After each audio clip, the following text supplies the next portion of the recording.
नमस्ते, आपका mistake healings में स्वागत है। आज फिर हाजिर है हम एक नई वीडियो के साथ, एक नए विषय के साथ। लेकिन अगर आपने अभी तक मेरे चैनल को सब्सक्राइब नहीं किया है तो मेरे चैनल को सब्सक्राइब करें और बेल नोटिफिकेशन को क्लिक करना ना भूलें, जिससे नए वीडियोस आप तक पहुंचते रहें। और आज का हमारा विषय है पुत्रदा एकादशी की व्रत कथा। पौष माह की पुत्रदा एकादशी 2 जनवरी को है। तो चलिए हम इस पुत्रदा एकादशी व्रत कथा का गान करते हैं। इसको सुनने से, किसी को सुनाने से पुण्य की प्राप्ति होती है और आपकी मनोकामना पूर्ण होती है। तो चलिए स्टार्ट करते हैं पुत्रदा एकादशी व्रत कथा। भद्रावती नामक नगरी में सुकेतुमान नाम का एक राजा राज्य करता था। उसके कोई पुत्र नहीं था। उसकी स्त्री का नाम शैव्या था। वह निपुत्री होने के कारण सदैव चिंतित रहा करती थी।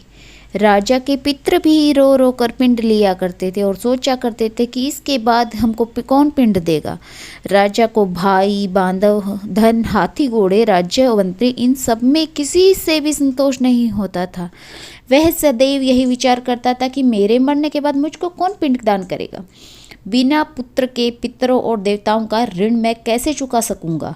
जिस घर में पुत्र न हो उस घर में सदैव अंधेरा ही रहता है। इसलिए पुत्र उत्पत्ति के लिए प्रयत्न करना चाहिए।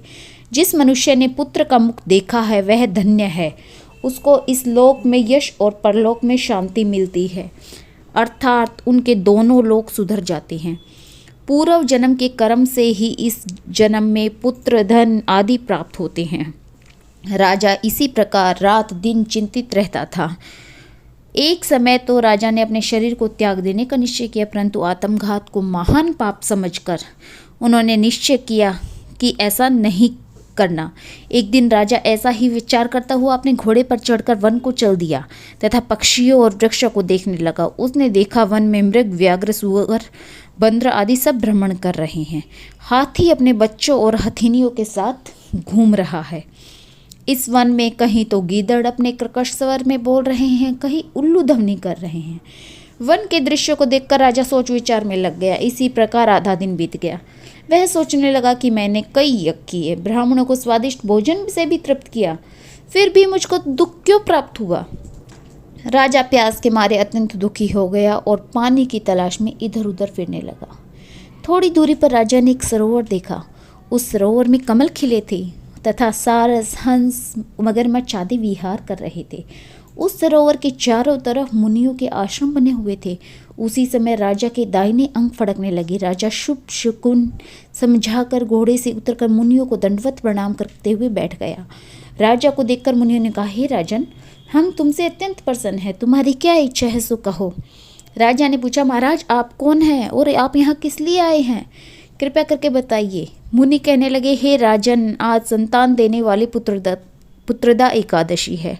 हम लोग विश्वदेव हैं और इस सरोवर में स्नान करने के लिए आए हुए हैं।